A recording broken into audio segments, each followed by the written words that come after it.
Viewers, আজ আমি আপনাদের সাথে শেয়ার করছি ছোলার একটা রেসিপি। সন্ধ্যার নাস্তাতে বানিয়েছিলাম আমি।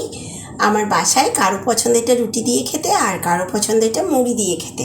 তো আমি দুটো অপশনেই রেখেছিলাম। শুরু করছি ভিউয়ার্স। প্রথমে আমি প্রেসার কুকারে ছোলা আর আলুগুলো পরিমাণ মতো জল দিয়ে সেদ্ধতে দিয়েছিলাম, সাথে দিয়েছিলাম লবণ।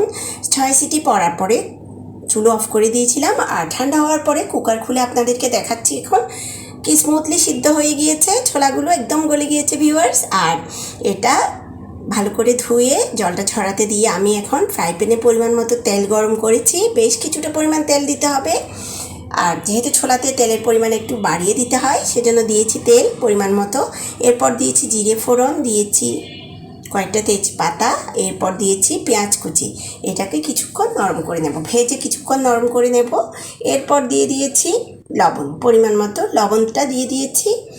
যেহেতু আমি ছোলা সেদ্ধর সময় লবণ দিয়েছিলাম সেজন্য এখানে আন্দাজ করে লবণটা দিয়েছি। আর দিয়েছি কয়েক টুকরো দারচিনি। এটাকে পেঁয়াজের সাথে ভেজে নিচ্ছি কিছুক্ষণ ফ্লেভারটা বের হওয়ার জন্য। এখন বাটিতে দেখতে পাচ্ছেন ভিউয়ার্স, মশলা নিয়েছি 1 চা চামচ পরিমাণ হলুদ গুঁড়ো, 1 টেবিল চামচ পরিমাণ রসুন বাটা, 1 চা চামচ পরিমাণ জিরে বাটা, আরও দিয়েছি এখানে আমি গরম মশলা বাটা। তার মধ্যে ছিল এলাচ, গোলমরিচ, লবঙ্গ একসাথে পিষে নিয়েছি, কয়েকটা মৌরিও দিয়েছি, একসাথে শিলনোড়াতে পিষে নিয়েছি। আর এটা এখানে দিয়ে এখন কষিয়ে নিচ্ছি ভালো করে। দিয়েছি কয়েকটা কাঁচামরিচ মাঝখান দিয়ে ফেটে দিয়ে দিয়েছি, আর ভালো করে মিশিয়ে দিচ্ছি। কষানোর জন্য অপেক্ষা করছি ভিউয়ার্স। মশলা থেকে তেল ছেড়ে আসলে আমি এখানে অ্যাড করব কিছুটা পরিমাণ জল, বাটি ধোয়া জলটা দিয়ে দিলাম।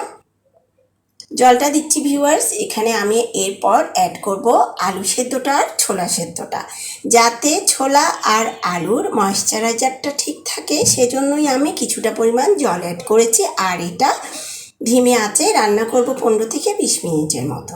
এখন এটা ফুটার জন্য অপেক্ষা করছি। ভিউয়ার্স দেখেন মশলাটা ফুটে গিয়েছে। এবার আমি এখানে অ্যাড করব আলু।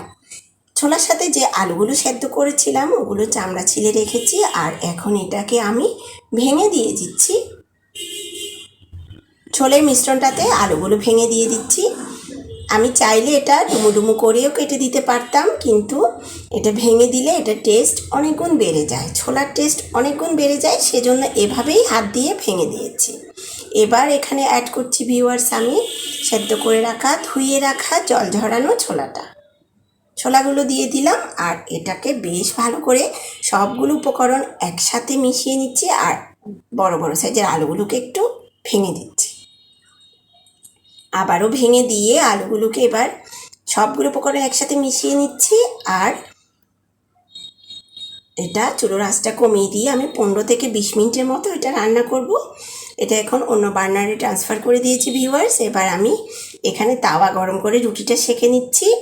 আজকেও দেখেন ভিউয়ার্স আমার রুটিগুলো গোল হয়নি, আমি কখনোই রুটি গোল করে বেলতে পারি না, তারপরও প্রত্যেক দিনই রুটি বানাই বাসায়। আর রুটিগুলো যদিও বা গোল হয় না, কিন্তু খেতে অনেক সুস্বাদু হয়। প্রত্যেকটা রুটি আমি এভাবে সেঁকে নিয়েছিলাম বাসায় খাওয়ার জন্য ছোলা দিয়ে। গোল হয়নি, তারপরও আপনাদের সাথে শেয়ার করেছি, যেরকম হয়েছে সেরকমই শেয়ার করেছি। আপনারা কে কে মুড়ি দিয়ে খেতে পছন্দ করেন আর কে কে রুটি দিয়ে খেতে পছন্দ করেন জানাবেন, কমেন্টে জানাবেন। এভাবে প্রত্যেকটা রুটি বানিয়ে নিয়েছিলাম আমি।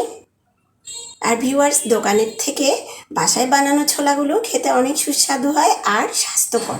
যেহেতু আমরা স্বাস্থ্যসম্মত উপায়ে বাসাতে খাবার তৈরি করি, সেজন্য দোকানের চাইতে বাসার খাবার অনেক বেশি স্বাস্থ্যসম্মত। প্রত্যেকটা রুটি এভাবে তৈরি করে নিয়েছিলাম ভিউয়ার্স। আর সন্ধ্যার নাস্তাতে আমরা সবাই মিলে খেয়েছিলাম মজা করে। আমার ছোলার রেসিপি ভিডিওটা কেমন হয়েছে আমাকে ভিউয়ার্স কমেন্টে জানাবেন। আর ভিডিওটা দেখার জন্য আপনাদেরকে অসংখ্য অসংখ্য ধন্যবাদ। সবাই ভালো থাকবেন, সুস্থ থাকবেন আর নিরাপদে থাকবেন। এবার দেখেন ভিউয়ার্স আমার রান্নাটা কি পারফেক্টলি হয়েছে, কি সুন্দর ধোঁয়া উঠছে, দেখলেই বোঝা যাবে। আর এটা এখন আমি পরিবেশন করে দেখাচ্ছি আপনাদেরকে। এখানে আমি 5-6টার মতো রুটি বানিয়ে নিয়েছিলাম পরিবারের সবার জন্য। ভিডিওটা দেখার জন্য আপনাদেরকে অসংখ্য অসংখ্য ধন্যবাদ আবারও। সবার জন্য শুভকামনা রইল।